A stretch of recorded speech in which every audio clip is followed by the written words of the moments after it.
desiring something or wanting something, it has to be something that hasn't been fulfilled yet. So you're reaching for something that is new. And we want to say in a way that you can really hear it, that it's a steady attention to something that causes it to come and then keeps it coming. So there are only two reasons that something would come and then go. Either it came and you were satisfied, and so you were focused upon other things and took your attention from it, or you were focusing in opposition of it. And usually that's what happens with people, is that they think that the subject of money or the subject of prosperity is just one subject, when really it is two. Every subject is two subjects. It's like a stick that you pick up, and on one end of it is wanted, and on the other end of it is the absence of wanted. So sometimes people think that they're focused upon what they want, when actually they are focused upon its absence, or they're worried about its absence. And so they're creating a momentum of resistance that makes it hard to come, and it makes it hard to stay after it has come. So it's a really important distinction, and the only way you can know for sure which end of the stick you're focused upon is by the way you feel. And it is also worth saying that once you have identified that you're on the end of the stick that you want because it feels good, and you're able to maintain it without so much split energy, then you accomplish momentum. And once the momentum is strong enough, now you've got a really influential point of attraction going, where it just has to come to you. For it to be otherwise would be completely illogical. Does that make sense to you? Yes. Sometimes people will say, well, there are lots of examples. A mother will say to her child, don't you know I love you? And in that moment, there's no love. In that moment, there is maybe a desire for love, but there's no love right there. It's the other end of the stick going on. And so the child is confused, hearing the word love, but it's not being backed up with any emotion. And so they learn a word or a concept with a vibration that doesn't match it. And most people have learned the concept of money or prosperity from a vibration that doesn't match it. Because most people, when they talk about money, are coming at it from a shortage consciousness, wanting to overcome something. Well, you can't overcome what you're wanting to overcome. You're just adding momentum to it, and its influence is overcoming you. Does that make sense? Yes. So do you want to ask something more specific now that we have a basis here? So it does happen that my experience sounds just exactly like what you're talking about, that I wanted it, and it came in abundance, and then I became worried that it wouldn't be there, and therefore it went away. Yeah. It seems pretty logical now, doesn't it? It totally now. Totally. So how to swing that back the other way? It naturally swings back, because when you know what you don't want, you know what you do want. And so it really is a matter of knowing where you want your focus to be, and then knowing what it feels like when your focus is really there in a solid way. So it is as simple as talking more about what you do want and less about what you don't want, and not panicking when you feel worry, but feeling knowledgeable. In other words, oh, this emotion means I'm doing that thing I do, where I'm actually confused about which end of the stick I'm focusing upon. Jerry used to talk about, he was a really good mentor to a lot of people, and a sort of financial guidance counselor to people. Esther still gets letters from people that knew Jerry when they were teenagers, who are now really thriving from the principles that he helped them to understand so many years ago. And he used to tell the story of how sometimes people who were in a situation where they had had some prosperity, and so they had a home, maybe two, and some cars and a boat, and he went down the list of things, and he described how he would see them. First the boat would go, and then the cable television, and then the things that were less necessary, and then this car. And it bothered him that they almost all seemed like they had to lose all of it before they started bouncing back. And he asked us, it was really a big question that he came to us with right from the beginning. Why is that? Why does it all seem like it has to go before the bounce back takes place? And we explained, because of the dread of more going, from the feeling of guardedness, the first thing going made them know it could happen, and then they stood in guardedness about the rest. And guardedness is that attention to what is not wanted. And so there are a lot of things that you could do to try to make it swing back, but we don't recommend any of them, because we know that your natural life causes you to naturally desire, and that when you've experienced contrast, that the desire is born right out of it, and that your vortex has more prosperity now than it ever has. I'm going to tell you another story, because this is the basis of what we're going to say to you next, and then we're going to give you everything we've got on this, which isn't much and doesn't need to be, because it's simple.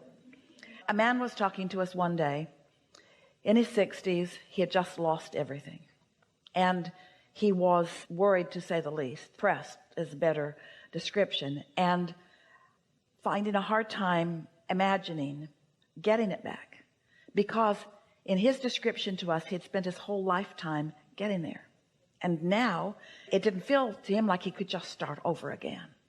And we said to him, but you're not understanding what your true power is, what your true leverage is, or what your true assets are.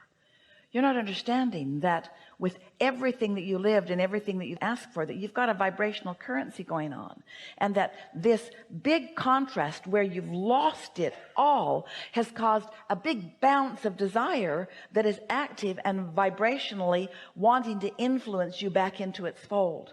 It's not about starting over, because you're not starting over vibrationally.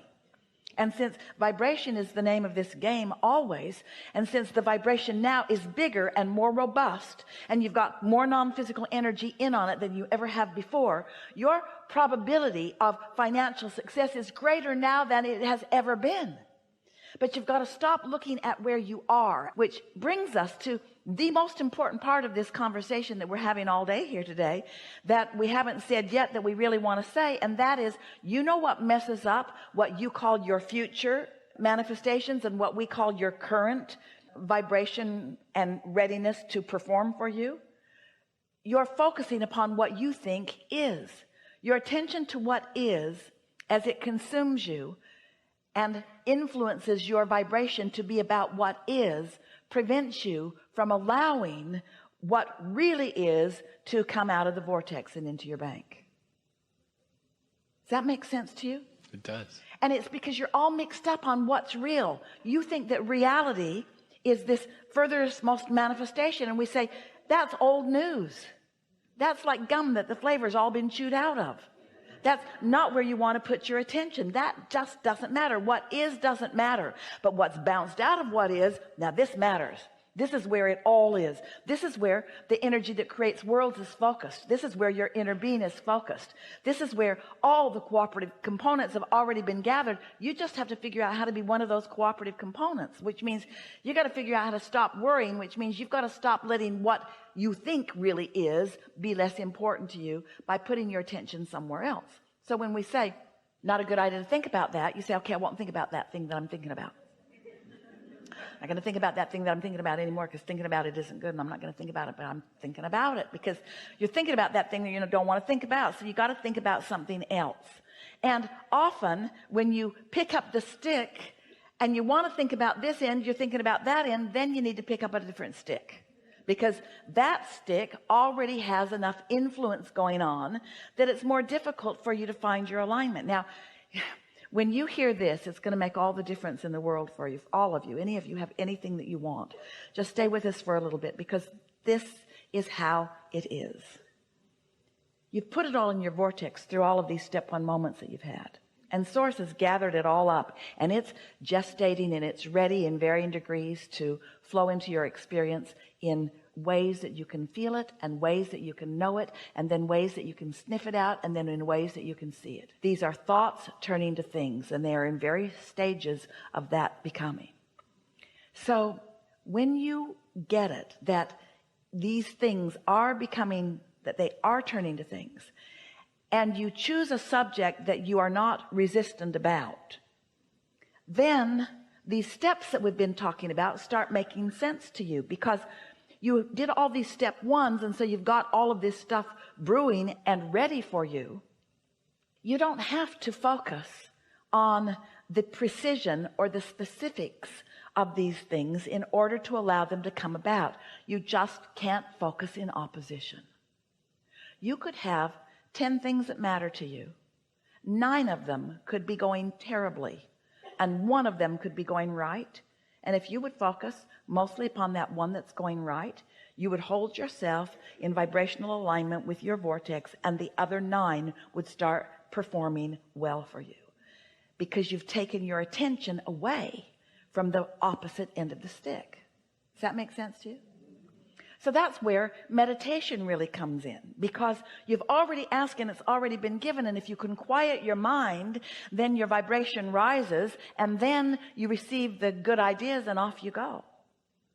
So it's about not trying so hard. It's about not trying to make it happen. It's about accepting that it is happening, and you just have to allow yourself to allow yourself to allow yourself to allow yourself. You have to get ready to be ready to be ready to be ready to be ready. It doesn't all have to happen this red hot minute any more than the corn needs to become another stalk of corn and an ear of corn right now. It's a process, and it's becoming, and you understand it, and you're good with that. And meanwhile, you're keeping yourself happy by focusing upon anything and everything that makes you feel pretty good.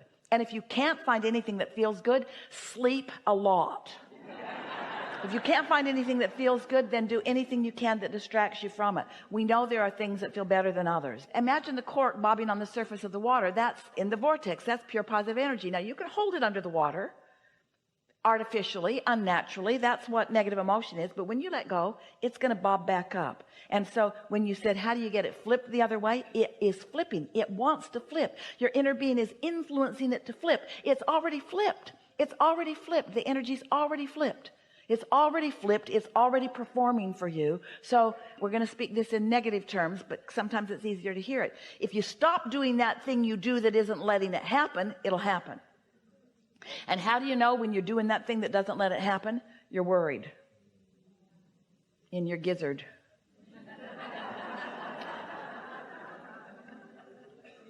Helpful? Yes, definitely. Something more? I don't think so. But I want to say I knew that you would pick me. I know things in my life. I knew you would pick me, and I knew I would be here. So this is a good thing to milk, to focus on. So you know how you knew that, and then it happened. There's a whole lot of abundance that we are knowing that is happening too. So this is what we meant earlier. When you notice the correlation between how something felt and what manifests, then you know that all things are that way. All things are that way. So how do you think you knew that? Esther didn't send you a note. Somebody somewhere did. You didn't get to pay extra. So how did you know? Something told me. We demand to know. Something. The universe told me. So you think that your vortex has knowledge about things that you have not yet seen. And you apparently have the ability to hear some of it. It's just a matter of more readiness to hear more of it. But on those subjects that you're stubborn, leave them alone. Don't try to hear on the subjects that you're stubborn on. Why? Because you'll convince yourself you're not good at hearing. And you are good at hearing. You're just better at some things than others because of the momentum that you've got going on. So listen for the things you can hear and revel in it every time. And acknowledge, oh, I see how that happened. Ah, that's information I needed, and there it was at the perfect time. There it was. It's happening all around you until you convince yourself that you can be or do or have anything, because you can.